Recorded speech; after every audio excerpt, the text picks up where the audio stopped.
Coalition for Change and Transparency (CCT) has accused Governor Nyesom Wike of Rivers State of sponsoring propaganda and fake news against the Nigerian Army during the just concluded governorship and state assembly election. In a bid to undermine the military exceptional and harmless conduct at the poll, Wike and his wailing cohort in the People's Democratic Party resorted to cheap blackmail, going as far as bribing the UK consulate to the tune of $1 million. In the press conference in Abuja, CCT President Danisi Momo revealed that the embattled governor latest plot isn't particularly strange, especially after his failed attempt to induce military personnel to rig the election in favor of the PDP. The coalition therefore concluded that the motive of Wike was purely to manipulate the outcome of the election, and when that wasn't possible, it resorted to blackmail. Fake news alerts in Rivers report that soldiers are seizing resort beating at INEC Nigeria official at the state's collation center is false. We urge all well-meaning Nigeria not to believe such information. The cable can confirm, as Nigeria Decide 2019, CDD Analysis Center at CDD West Africa, although the heavy military presence around the collation center led to a clash between soldiers and police. No security personnel is seen harassing INEC official. Nigeria Decide 2019 CDD Analysis Center. We have it on good authority that the Nigeria UK official received $1 million financed by the Rivers State Governor, Mr. Nyesom Wike, to run this campaign of fake news. The Coalition for Change and Transparency therefore condemned in the strongest term the United Nations unwarranted deployment of fake news to cause disaffection among Nigerians and against the Nigerian military.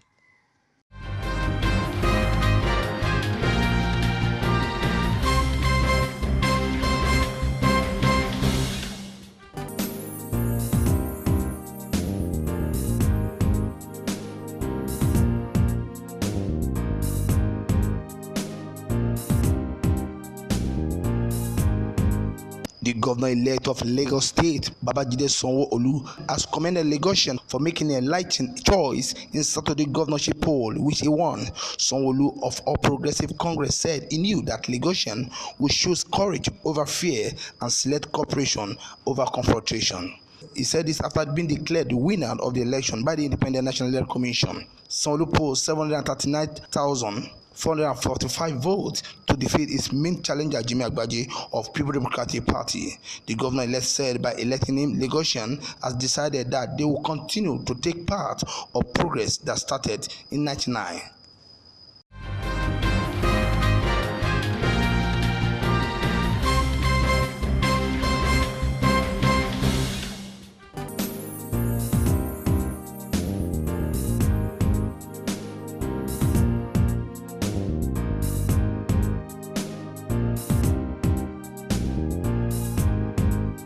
As the 2019 Governorship and State House of Assembly election results have been announced, the Joint International Observation Mission of the International Republican Institute and the National Democratic Institute said the state-level elections was marred by irregularities and other election malpractices. The group expressed deep concern about the militarization of the election process. The NDI-RII Joint International Observer Group stated this in Abuja when it presented its preliminary statement on March 9 elections. RII Regional Director for Africa, John Tomaszewski, said while there were improvements in the administration of the state-level elections, the group observed incidences of vote buying and violent acts during the voting, counting, and collation processes in some places. The observation mission ranked Nigeria lowest in the representation of women in national legislative office of any country on the continent. Tomaszewski said this representation will likely fall below 5% following the February 23 National Assembly election. The electoral environment was generally calm in most parts of the country. The elections, our delegation observed, were marred by irregularities, instances of intimidation, vote buying, and violent acts during the voting, counting, and collation processes in some places. Incidents of violence and disruption to the balloting process were observed by our delegates in Lagos, Benue, Rivers, and Nasarawa states. The delegation was informed of the loss of life as a result of election day violence. The mission deplores these losses and expresses its deepest condolences to the bereaved and to the Nigerian people. These actions and the impunity with which some electoral actors conducted themselves, including some polling agents and members of the military, undermine citizen confidence in elections and threaten the legitimacy of Nigeria's democracy. However, in some places, in Akwa Ibom, for instance, party loyalists attempted to disrupt the counting process. In Imo, polling officials were uninformed about procedures to handle unused ballots. Of most concern, IRI-NDI observers witnessed a melee, kind of a ruckus, in Benue polling unit during the count, where aggrieved voters were looking to receive cash for their vote and violently confronted party agents to get their payment for the work they did. And we witnessed this. The delegation also heard concerns expressed by reputable citizen observer groups about serious irregularities and violence at collation centers in many parts of the country. NDI-IRI observers similarly noted issues at collation centers in Adamawa, Benue, Lagos, Nasarawa, and in Rivers State, where observers saw INEC officials flee a collation center due to a rumored threat of an attack. There were very few women winning positions on the tickets fielded by major parties for the gubernatorial and state House of Assembly polls. Despite being Africa's largest democracy, Nigeria has the lowest representation of women in national legislative office of any country on the continent. And this representation will likely fall below 5% following the February 23rd National Assembly vote. Giving the NDI-RII mission recommendations to Nigeria, Senior Associate and Regional Director for Central and West Africa, Christopher Famunyo, called on the executive to expedite the adoption of comprehensive electoral reforms in order to lay the groundwork for an improved electoral framework. To fully implement the recommendations of Uwais-led Commission and Ken Namani-led Commission reports, as well adopt and apply measures to achieve the 35% affirmative action for women in both elective and appointive posts, as enshrined in the 2006 National Gender Policy. We therefore urge a national conversation on progress made and vulnerabilities that must be overcome to further strengthen the credibility of electoral processes and safeguard the country's democracy. In the spirit of international cooperation, the IRI-NDI mission offers the following recommendations for consideration. To the executive branch of government, expedite the adoption of comprehensive electoral reforms in order to lay the groundwork for an improved electoral framework. Implement fully and expeditiously the recommendations of Nigerian-led reform initiatives, such as the reports from the Uwais Commission of 2008 and the Namani Committee of 2017, and create appropriate institutions to oversee political parties and prosecute electoral offenses, responsibilities that currently impede INEC's focus on election administration. Adopt and apply measures to achieve the 35% affirmative action for women in both elective and appointive posts as envisioned in the 2006 National Gender Policy. Investigate the actions of the military and hold accountable those who violated the electoral and other laws. Fully empower presiding officers at polling sites to exercise their authority to act on election offenses when they occur. The NDI-RI mission also called on Nigeria to claim, protect, and defend their democracy and respect the rights of fellow citizens to participate peacefully in the political process. Awesome Raffle, Ben Television.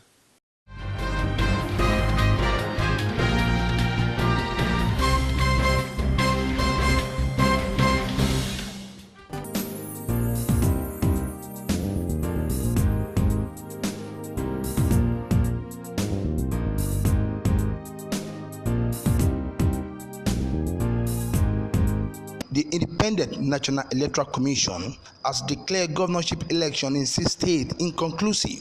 The states affected are Kano, Sokoto, Benue, Bauchi, Adamawa, and Plateau State. While INEC has stopped the announcement of results in Rivers State due to violent dying of the state, the commission has also altered the announcement of governorship election in Kano State, which showed that the People Democratic Party is leading. Consequently, the PDP has accused the INEC chairman Mahmoud Yakub of allegedly playing the script of the ruling All Progressive Congress by declaring governorship election in the state inconclusive. He claimed that the commission carried out the action in states where PDP was in clear lead. The former ruling party insisted that INEC has become partisan, surrender its independence to the APC, and carry on as a compromise umpire with obnoxious impunity, thereby send a signal of being heavily bribed by the APC to alter result of its candidate. Meanwhile, the National Public Secretary of the PDP, Kola Olagbodinyo, who spoke at the press briefing in Abuja, insisted that the party was in possession of intelligence report that INEC was being remotely controlled by the presidency. He said this was why the commission had refused to declare the full outcome of the governorship election in some states.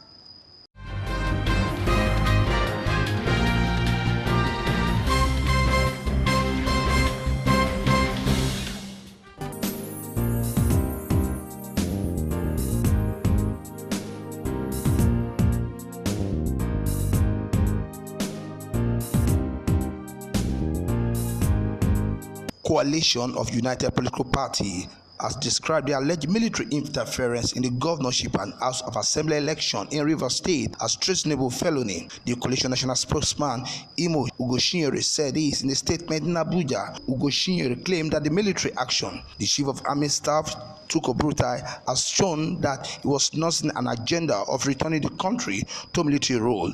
He described his soldiers' action as an assault on democratic institutions, asking all lovers of democracy to resist it.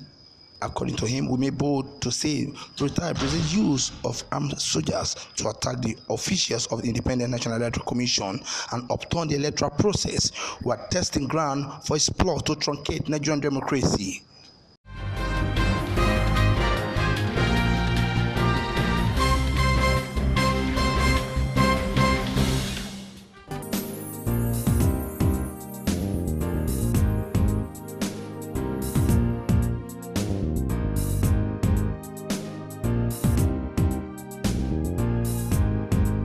The European Union Observation Mission to Nigeria says soldiers barred them from monitoring election in Rivers State.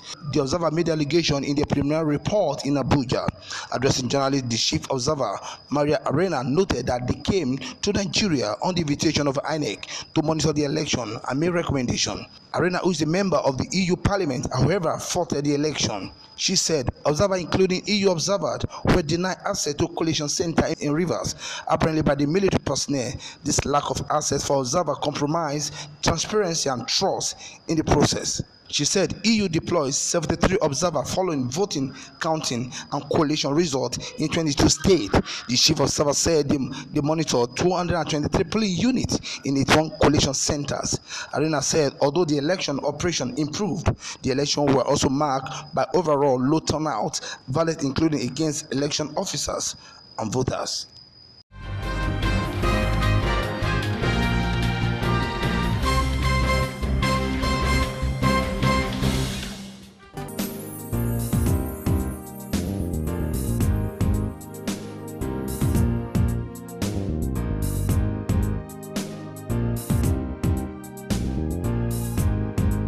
The People Democratic Party (PDP) in Kano has won the Independent National Electoral Commission (INEC) to declare its gubernatorial candidate winner of the Saturday governorship election for peace to reign in the state. The chairman of the party in the state, Rabiu Salman Bichi, sounded a warning at INEC headquarters Kano.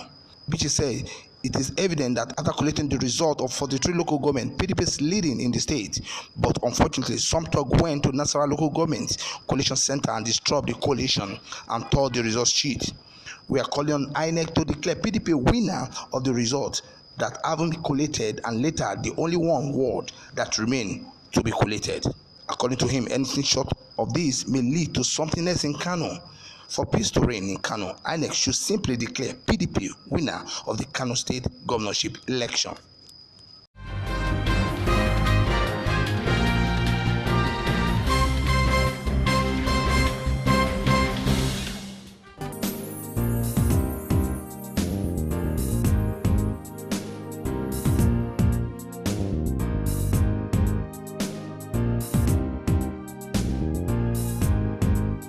As part of measures to providing social protection for Nigerian women and the girl child, the National Center for Women Development has established a gender-based violence electronic dashboard to improve documentation and set up tracking mechanism of gender-based violence trends across the country.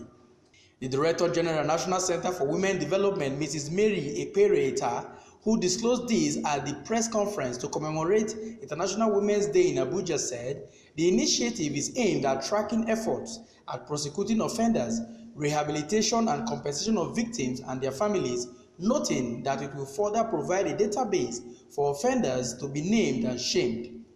Working towards the actualization of the theme and providing social protection for Nigerian women and the girl child in addressing the ever-increasing rate of gender-based violence in the country, the National Center for Women Development, in collaboration with the Office of the Wife of the President of the Federal Republic of Nigeria, has established a gender-based violence electronic dashboard to improve documentation and set up tracking mechanism of gender-based violence trends across the country to better track efforts at prosecuting offenders, rehabilitating offenders, and compensating victims and their families. Speaking on the theme of this year's program, which is Think Equal, Build Smart, Innovate for Change, the Women's Center Board said the poor outing of women in the just concluded general elections in the country gives a cause for worry. The International Women's Day celebrates the social, political, and economic achievements of women while focusing world attention on areas requiring further action. The rationale behind this celebration is to provide women an opportunity of evaluating their contribution in all phases of women endeavor and to plan strategies for further effective participation. The 2019 theme, Think Equally, Build Smart, Innovate for Change, focus on innovative way to advance gender equality and empowerment of women. The International Women's Day is celebrated annually on the 8th of March, a day set aside by the United Nations to celebrate women. From Abuja, I am Festus Ejiroga Nefifen for Ben Television.